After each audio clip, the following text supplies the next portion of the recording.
എല്ലാ പ്രിയപ്പെട്ടവർക്കും ബഡ്ജസ് വ്ലോഗിൻ്റെ പുതിയൊരു വ്ലോഗിലേക്ക് ഏവർക്കും സ്വാഗതം. നമ്മുടെ മഹാരാഷ്ട്ര പിൽഗ്രിമേജ് തുടർന്നുകൊണ്ടിരിക്കുകയാണ്. ഇപ്പോൾ ഞങ്ങൾ എത്തി നിൽക്കുന്നത് കോലാപ്പൂറുള്ള ജ്യോതിബ ക്ഷേത്രത്തിലാണ്. കോലാപ്പൂരിൽ നിന്നും ഏകദേശം 18 കിലോമീറ്റർ ദൂരെയായിട്ടാണ് ഈ ക്ഷേത്രം സ്ഥിതി ചെയ്യുന്നത്.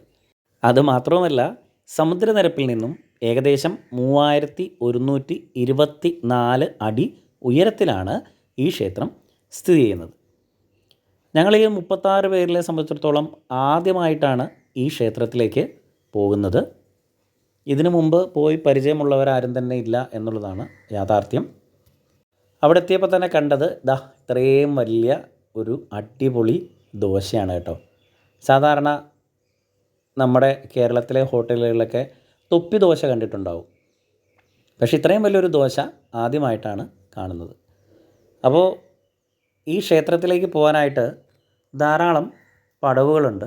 ഈ പടവുകൾ ഇറങ്ങി താഴ്ചയിലേക്ക് വേണം ക്ഷേത്രത്തിലേക്ക് പോകുവാനായിട്ട്. ഒരു ഭഗീരഥ പ്രയത്നം തന്നെയാണ് ഈ ചവിട്ടുപടിയിലൂടെയുള്ള യാത്ര. വളരെ അടുത്തടുത്തായിട്ടുള്ള ചവിട്ടുപടികളാണ്. അതേപോലെ ഇവിടെ മറ്റൊരു പ്രത്യേകതയുണ്ട്, അത് ക്ഷേത്രത്തിൽ എത്തുമ്പോഴേ നിങ്ങൾക്ക് മനസ്സിലാവൂ. അപ്പോൾ ഇച്ചിരി വഴുക്കലും നമ്മുടെ ഈ ചവിട്ടുപടിയിലുണ്ട്. പിന്നെ ധാരാളം കടകൾ, ഇരുവശങ്ങളിലുമായിട്ട് ധാരാളം കടകളുണ്ട്. നമ്മുടെ കുട്ടിപ്പട്ടണവുമായിട്ട് പോവുക എന്നുള്ളത് വളരെ ബുദ്ധിമുട്ടുള്ള ഒരു കാര്യം തന്നെയാണ്. എന്തായാലും ലാസ്റ്റ് ദിവസം എല്ലാം കൂടി വാങ്ങിച്ചു തരാം എന്ന് സമാധാനിപ്പിച്ചുകൊണ്ടാണ് ഞാനിപ്പോൾ ജ്യോതിബ ക്ഷേത്രത്തിലേക്ക് നടന്നു പോയിക്കൊണ്ടിരിക്കുന്നത്. എല്ലാവരെയും ആകർഷിക്കുന്ന തരത്തിലുള്ള സാധനങ്ങളാണ് അവിടെയുള്ളത്. പിന്നെ ചില സ്ഥലങ്ങളിലെത്തുമ്പോൾ ഇതുപോലെയുള്ള ബാരിക്കേഡ് പോലെയുള്ള ചെറിയ ചെറിയ പടികളും കാണാം. നമ്മൾ ക്ഷേത്രത്തിൻ്റെ മെയിൻ കവാടത്തിലെത്തിയിരിക്കുകയാണ്. ഇതാണ് ഞാൻ നേരത്തെ പറഞ്ഞ ആ ക്ഷേത്രത്തിൻ്റെ പ്രത്യേകത. സാധാരണ നമ്മുടെ ക്ഷേത്രങ്ങളിലൊക്കെ കളർഫുള്ളായിട്ട് നമ്മൾ ഉപയോഗിക്കാറുണ്ട്. എപ്പോഴാണ് എന്ന് ചോദിച്ചാൽ ഹോളി ദിവസമായിരിക്കും. എന്നാൽ എല്ലായ്പ്പോഴും ഇതേപോലെ കളറ് പൊടികൾ ഇട്ടുകൊണ്ട് ക്ഷേത്രത്തിൽ ഇങ്ങനെ ആഘോഷിക്കുന്ന ഒരു ക്ഷേത്രം, അത് ഈ ജ്യോതിബ ക്ഷേത്രം തന്നെയാണ്. എത്ര കളർഫുള്ളായിട്ടുണ്ടെന്നറിയ ഈ ക്ഷേത്രം. നിങ്ങൾ ഈ ക്യാമറയിൽ കാണുന്ന പോലെയല്ല, നേരിട്ട് കാണുമ്പോൾ അടിപൊളിയാണ് ഈ ക്ഷേത്രം കാണാനായിട്ട്. പിന്നെ എനിക്ക് മനസ്സിലായിട്ടുള്ളൊരു കാര്യം, ഞങ്ങൾ എത്തുന്നത് ചൊവ്വാഴ്ചയാണ്. സാധാരണ ചൊവ്വാ ദിവസങ്ങളിലൊന്നും അങ്ങനെ ആരും കല്യാണത്തിന് മുഹൂർത്തമെടുക്കാറില്ല നമ്മുടെ കേരളത്തിൽ. പക്ഷേ ഞങ്ങളവിടെ ചെന്നപ്പോൾ അന്ന് ഏകദേശം 1-2 കല്യാണം അവിടെ നടന്നിട്ടുണ്ടായിരുന്നു. എൻ്റെ ഒരു നിഗമനം വെച്ചിട്ട് ഈ ക്ഷേത്രത്തിന് കല്യാണത്തിന് പ്രാധാന്യം കൂടുതലുണ്ടെന്ന് തോന്നുന്നു.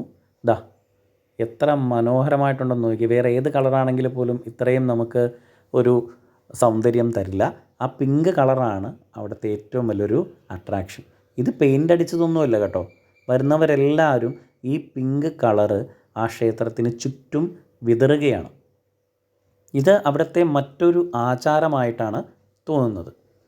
എല്ലാ ക്ഷേത്ര ശില്പങ്ങളിൽ വരെ ഇങ്ങനെ ചെയ്തിട്ടുണ്ട്. ഇതൊക്കെ വളരെ പഴക്കം ചെന്ന ഒരു ക്ഷേത്രമാണ്. അപ്പോൾ ആ ക്ഷേത്ര ബിംബങ്ങളിലൊക്കെ ഇങ്ങനെ ഇട്ട് കഴിഞ്ഞാൽ ആ ക്ഷേത്രത്തിൻ്റെ ആ ശില്പങ്ങൾക്കൊക്കെ കേടുപാടുകൾ സംഭവിക്കുമോ എന്നൊന്നും എനിക്കറിയില്ല.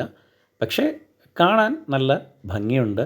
നമ്മളതിലെ പോകുമ്പോൾ അതൊരു പോസിറ്റീവായിട്ട് തന്നെയാണ് എനിക്ക് തോന്നിയത് തന്നെ. നമ്മുടെ ഇവിടെയുള്ള ക്ഷേത്രങ്ങളിൽ നമ്മൾ പ്രത്യേകിച്ച് എഴുതിയിട്ടുണ്ട്, ചുവരുകളിലും തൂണുകളിലുമൊന്നും ചന്ദനമോ അങ്ങനെയൊന്നും തേക്കാൻ പാടില്ല. ഇവിടെ കണ്ടില്ലേ, ഈ ചേച്ചിയും കൂടെയുള്ളവരും ചേർന്ന് അവിടെ മുഴുവനും ആ കളറ് വിതറുകയാണ്. ഈ ജ്യോതിബ എന്നുകൊണ്ട് ഉദ്ദേശിക്കുന്നത് ബ്രഹ്മ, വിഷ്ണു, മഹേശ്വരൻ, ഇത് മൂന്നും ചേർന്ന പ്രതീകമായാണ് ഇവിടെ ജ്യോതിബയെ എല്ലാവരും കാണുന്നത്. പുരാതനമായിട്ടുള്ള കേദാർ ക്ഷേത്രത്തിൻ്റെ ശില്പികളുടെ പിൻഗാമികൾ തന്നെയാണ് ഈ ക്ഷേത്രവും നിർമ്മിച്ചിരിക്കുന്നത്. അതുകൊണ്ടായിരിക്കാം ഈ ക്ഷേത്രത്തെ കേദാരേശ്വരൻ എന്ന പേരിലും അറിയപ്പെടുന്നു. അതുകൊണ്ട് തന്നെ ശിവനാണ് ഇവിടെ കൂടുതലും പ്രാധാന്യം കൊടുത്തിരിക്കുന്നത്. ചാന്ദ്രമാസത്തിലെ ആദ്യത്തെ മാസമായ ചൈത്രമാസത്തിലെ പൗർണമിക്കാണ് ഈ ക്ഷേത്രത്തിൽ ഉത്സവം ആഘോഷിക്കുന്നത്. ലക്ഷക്കണക്കിന് ഭക്തരാണ് ഈ ഉത്സവത്തിൽ പങ്കെടുക്കുവാനായി എത്തുന്നത്. ഞായറാഴ്ചയും 10,000-കണക്കോളം ആളുകൾ ഈ ക്ഷേത്രത്തിൽ എത്താറുണ്ട്. ഞങ്ങളുടെ ഭാഗ്യത്തിന് ചൊവ്വാഴ്ച ദിവസമാണ് ഞങ്ങളവിടെ എത്തിയത്. അതുകൊണ്ട് തന്നെ വലിയ തിരക്കോ കാര്യങ്ങളോ ഒന്നും ഞങ്ങൾക്ക് അനുഭവപ്പെട്ടില്ല.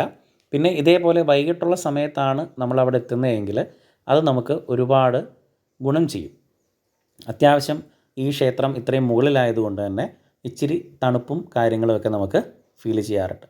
അപ്പോൾ എന്തായാലും കോലാപ്പൂർ നിങ്ങൾ പോകുകയാണ് എങ്കിൽ വെറും 18 കിലോമീറ്റർ ദൂരെയുള്ള ഈ കളർഫുൾ ക്ഷേത്രം കൂടി നിങ്ങൾ സന്ദർശിച്ചിട്ട് വേണം മടങ്ങുവാനായിട്ട്. ക്ഷേത്രത്തിൽ പ്രവേശിക്കുന്നതിന് പ്രത്യേക റൂളുകളോ അതേപോലെ ദർശനത്തിന് ടിക്കറ്റിൻ്റെ ആവശ്യമോ ഒന്നുമില്ല. എല്ലാം തികച്ചും സൗജന്യമാണ്.